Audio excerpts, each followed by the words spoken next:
اعوذ باللہ من الشیطان الرجیم بسم اللہ الرحمن الرحیم والصلاة والسلام علی رسولہ الکریم۔ آج ہم اصول حدیث کے بارے میں تھوڑا سا اور جانیں گے، اور اس ضمن کا یہ ہمارا آخری درس ہوگا انشاءاللہ۔ اس کے بعد ہم براہ راست احادیث اور ان کی تشریح کو انشاءاللہ تعالی شروع کریں گے۔ پچھلے درس میں ہم نے راویوں کے اعتبار سے دیکھا تھا اصول روایت اور اسماء الرجال کے حوالے سے کہ کس طرح سے تحقیق کی گئی اور اس علم کو مدون کیا گیا۔ آج ہم بہت سی چیزیں درمیان میں چھوڑتے ہوئے حدیث کی جو کلاسیفیکیشن ہے یا درجہ بندی ہے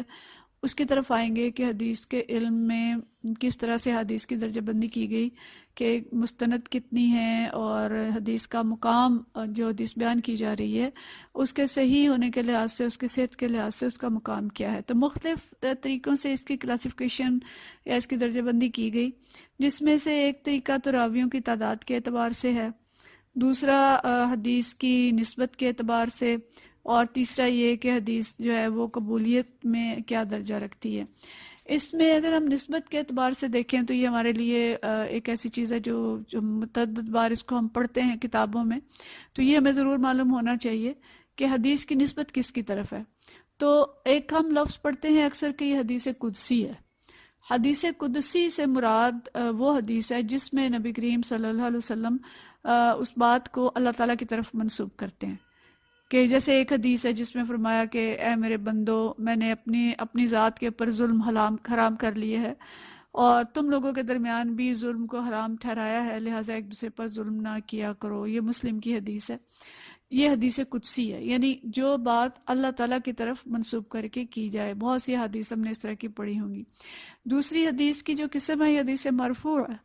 مرفوع حدیث سے مراد نبی کریم صلی اللہ علیہ وسلم کا قول یا فعل یا تقریر اور سنت، جس میں جو راوی ہیں بیان کریں کہ نبی کریم صلی اللہ علیہ وسلم نے اس طرح سے فرمایا یا آپ نے یہ کام اس طرح سے کیا،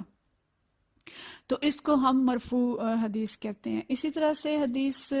موقوف ایک حدیث اصطلاح ہے، اور موقوف جو ہے یہ ایک ایسی حدیث ہے جس کی نسبت کسی صحابی کی طرف کی گئی ہو،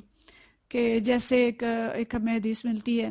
کہ ایک صحابی فرماتے ہیں کہ حضرت ابن عباس رضی اللہ تعالیٰ عنہ نے تیمم کی حالت میں نماز کی امامت کی، تو اس کا فعل جو ہے یہ حضرت ابن عباس کی طرف منسوب کیا گیا ہے، لیکن یہ ظاہر ایک مسنون فعل ہے، تو اس کو حدیث موقوف کہتے ہیں۔ تو یہ تین چیزیں ہیں جو ہم یاد رکھیں، یہ زیادہ کامن یہ ہیں۔ چوتھی بھی ہے اس میں مقطوع، جو کسی تابعی یا تبع تابعی کی طرف منسوب ہو۔ تو نسبت کے اعتبار سے حدیث کی تقسیمات جو ہیں وہ حدیث قدسی، حدیث مرفوع جو نبی کریم صلی اللہ علیہ وسلم کی طرف جس کی نسبت ہو، اور موقوف جو کسی صحابی سے جس کی نسبت ہو، اور مقطوع جس کی نسبت کسی تابعی یا تبع تابعی سے ہو۔ اسی طرح سے اگر ہم حدیث کی صحت کے لحاظ سے دیکھتے ہیں تو اس میں دو طرح کی حدیث کی کیٹیگرائزیشن کی گئی ہے، ایک مقبول حدیث اور دوسری مردود حدیث، یعنی مقبول جو حدیث قابل قبول ہو۔ تو مقبول حدیث کو اس کی جو شرائط بیان کی گئی ہیں کہ صحیح حدیث ہم جسے کہتے ہیں کہ یہ صحیح حدیث ہے۔ صحیح حدیث وہ ہے کہ جس کی سند متصل ہو، کہ جو بیان کرنے والے راوی ہیں اس میں کہیں بھی اس کے اندر کوئی بریک نہ ہو، جیسے ایک تابعی جو بیان کر رہے ہیں صحابی سے، اور صحابی بیان کر رہے ہیں نبی کریم صلی اللہ علیہ وسلم سے،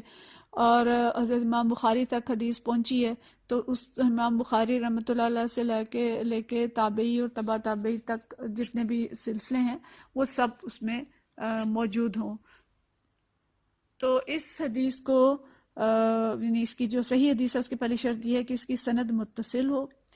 اس کے تمام راوی صاحب عدالت ہوں۔ ہم نے پچھلے درس میں دیکھا تھا صاحب عدالت کی تعریف، کہ وہ صاحب تقوی ہوں، جھوٹ نہ بولتے ہوں، ایسے کام نہ کرتے ہوں جو اسلامی معاشرے میں قابل عیب ہوں، اور راوی میں جو اس کا قوت ضبط اور حافظہ ان کا بہت اچھا ہو، اور حدیث کے اندر کوئی مخفی نقص نہ پایا جائے، اور یہ حدیث ایسی ہو کہ جس میں راوی کوئی دوسرے راوی جو ہیں اسے اختلاف نہ کرتے ہوں۔ 5 شرائط ہیں یہ صحیح حدیث کی، یہ ہم سب کو معلوم ہونی چاہیے، یاد نہ بھی ہوں لیکن معلوم ہو، کہ سند متصل ہو، جو بھی امام بیان کر رہے ہیں، اگر امام بخاری ہیں یا کوئی اور ہے، وہاں سے لے کے نبی کریم صلی اللہ علیہ وسلم تک اس کی سند بالکل متصل ہو، کوئی بھی اس میں سلسلہ ٹوٹا ہوا نہ ہو، اور تمام راوی صاحب عدالت ہوں، اور راوی میں عدالت کے ساتھ ساتھ قوت ضبط اور حفظ ہو، حدیث کے اندر کوئی مخفی نقص نہ پایا جائے، اور راوی اختلاف نہ کریں. یہ 5 شرائط جس حدیث میں پوری ہوں، اس حدیث کو ہم کہتے ہیں یہ حدیث صحیح ہے. اسی طرح سے مقبول حدیث کی ایک دوسری قسم ہے جسے حدیث حسن کہا جاتا ہے. یہ بھی حدیث صحیح مطلب درست حدیث ہوتی ہے، یہ بھی قابل قبول ہے.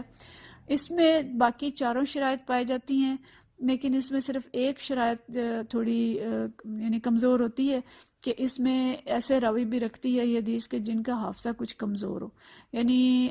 راوی کا باقی ساری چیزیں ٹھیک ہوں، وہ عادل ہوں اور تقوی والے ہوں، سند متصل ہو، حدیث کے اندر کوئی مخفی نقص نہ ہو، راوی اختلاف نہ کریں، لیکن ایک راوی کا حافظہ کہیں پہ تھوڑا سا کمزور ہو. تو لیکن اس طرح کی حدیث کو دوسری حدیث سے تقویت پہنچتی ہے کہ ایک حدیث کسی ایک نے بیان کی جس کا حافظہ کمزور تھا، لیکن دوسرے کسی صحابی نے بیان کی ہے جس کا حافظہ ٹھیک تھا. تو اس طرح کی شرائط پہ اس کو پرکھ کے تو اس حدیث کو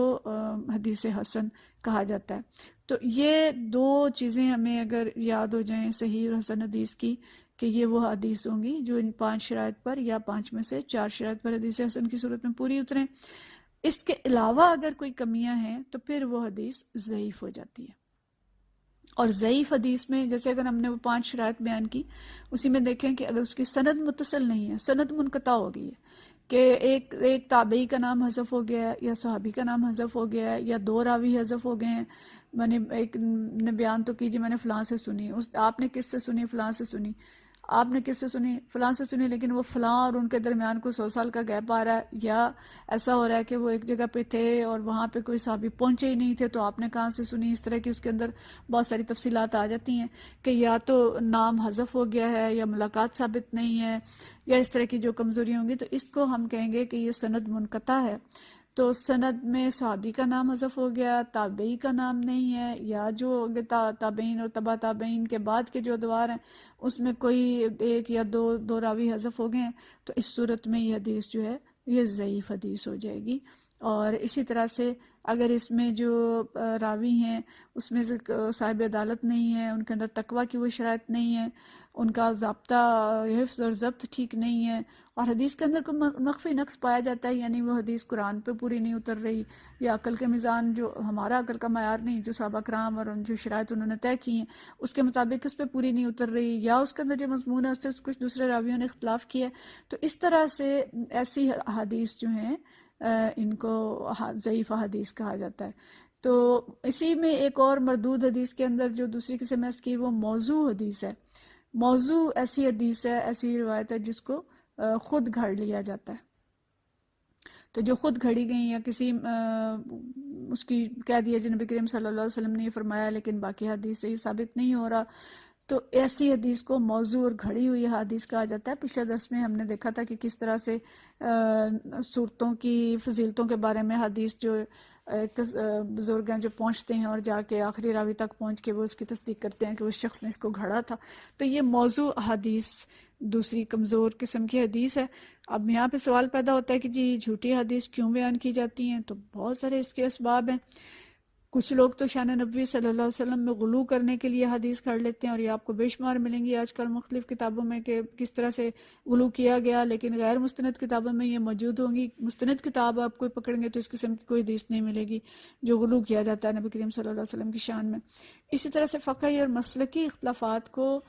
فروغ دینے کے لیے بھی کچھ لوگوں نے حدیث کھڑی، اور نیکیوں پر رغبت دلانے اور گناہوں سے روکنے کے لیے بھی کچھ لوگوں نے حدیث گھڑی کہ اس سے لوگوں کے اندر رغبت پیدا ہوگی. تو اسی طرح آج کل جو میں نے آپ کو پچھلے درس میں بات بتائی تھی کہ کم علمی کی بنیاد پر بلا تحقیق بیان کر دینا بھی اسی کا ایک جز ہے، اس سے بھی ہمیں بہت زیادہ احتیاط کرنی چاہیے. تو یہ حدیث کی سمپل ترین الفاظ میں یہ چند وہ ہیں نسبتیں اور اس کی قسمیں جو ہم بیان کر سکتے ہیں، ورنہ اگر ہم اس کی تفصیلات میں جائیں تو سارا بہت بڑا علم ہے، اور عام شخص کے لیے پھر اس کو سمجھنا بھی مشکل ہے جب تک کہ آمنے سامنے بیٹھ کے کوئی پراپر طریقے سے کلاس نہ ہو اور اس میں نہ سمجھایا جائے. تو بس ہم یاد رکھیں صحیح حدیث، ضعیف حدیث، اسی طرح سے حدیث مقبول کی قسمیں صحیح اور حسن، اور جو ہم بتایا کہ حدیث قدسی، حدیث مرفوع اور موقوف، یہ جو جنرل استعمال ہونے والی عام استعمال ہونے والی ٹرمینالوجی ہے یہ ہمیں یاد رہے. تو یہ یاد رکھیں کہ جو ضعیف حدیث ہیں اس میں ہو سکتا ہے کہ کوئی ایسی ضعیف حدیث ہو کہ جو 2-3 شرائط پہ پوری اتر رہی ہو اور اگلی 2 پہ نہ اتر رہی ہو، تو ایسی حدیث کو بعض اوقات قبول کر لیا جاتا ہے جو کہ یہ فضائل کے بارے میں ہو یا کچھ انفرادی چیزیں اس کے اندر ہوں، لیکن ایسی حدیث پر کبھی قانون نہیں بن سکتا جس کے اندر اس طرح کا ذوف پایا جائے۔ تو یہ یاد رکھیں کہ قانون نہیں بن سکتا، فضائل کی حدیث جو ہیں وہ بعض اوقات علماء لے لیتے ہیں۔ اسی طرح سے اگر ہم حدیث کی کتابوں کی طرف جائیں تو ہمیں معلوم ہے صحاح ستہ کا نام لیا جاتا ہے، اور مختلف قسمیں بھی ہیں کتابوں کی۔ صحاح ستہ جو ہیں اس کے بھی درجات علماء نے بنائے ہیں، پہلا طبقہ اور دوسرا طبقہ اور تیسرا طبقہ قرار دیا گیا ہے۔ تو اس میں پہلے طبقے کی جو کتب ہیں، یعنی جو صحیح ترین ہم کہیں جن کو، یہ صحیح بخاری ہیں جو امام بخاری رحمۃ اللہ علیہ، صحیح مسلم امام مسلم رحمۃ اللہ علیہ کی کتاب، اور موطا جو امام مالک رحمۃ اللہ علیہ کی ہے۔ اسی طرح سے دوسرا طبقہ جو ان کے بعد دوسرے گریڈ کی کتابیں قرار دی گئی ہیں، وہ سنن نسائی، جامع ترمذی، سنن ابی داؤد، اور سنن جو آگے پھر تیسرا طبقہ آتا ہے اس میں سنن ابی ماجہ۔ تو صحاح ستہ تو دوسرے طبقے تک ختم ہو جاتی ہیں، سنن ابی داؤد تک، اور اس کے بعد اگلا درجہ سنن ابی ماجہ، سنن دارمی، مسند احمد اور صحیح ابن خزیمہ وغیرہ، یہ کتابیں اگلے درجے میں آتی ہیں۔ اب تھوڑا سا یہ بھی دیکھ لیں کہ جامع کتاب کس کو کہتے ہیں۔ جامع بخاری ہے اور جامع مسلم ہے۔ تو جامع ایسی کتاب کو، حدیث کی کتاب کو کہتے ہیں جس میں تمام موضوعات، یعنی دین کے ہر پہلو، عقائد، عبادات، اعمال سے متعلق روایات موجود ہوں۔ تو 3 جامع ہمیں ملتی ہیں کتب حدیث میں، جامع صحیح بخاری، مسلم اور جامع ترمذی۔ مسند جو کتاب ہے حدیث کی، جس کو ہم کہتے ہیں مسند احمد، اور مختلف مساند ہیں، مسند ابو داؤد ہے، مسند احمد بن حنبل ہے۔ تو مسند میں حدیث جو ہیں وہ صحابہ کرام رضی اللہ عنہ کے نام کے حروف تہجہ کے اعتبار سے حدیث جمع کی جاتی ہیں۔ تو ان کا حضرت ابو ہریرہ الف سے، حضرت عائشہ رضی اللہ تعالیٰ عنہ عین سے، تو اس طرح سے ان کی ترتیب کی جاتی ہے کہ صحابہ کے نام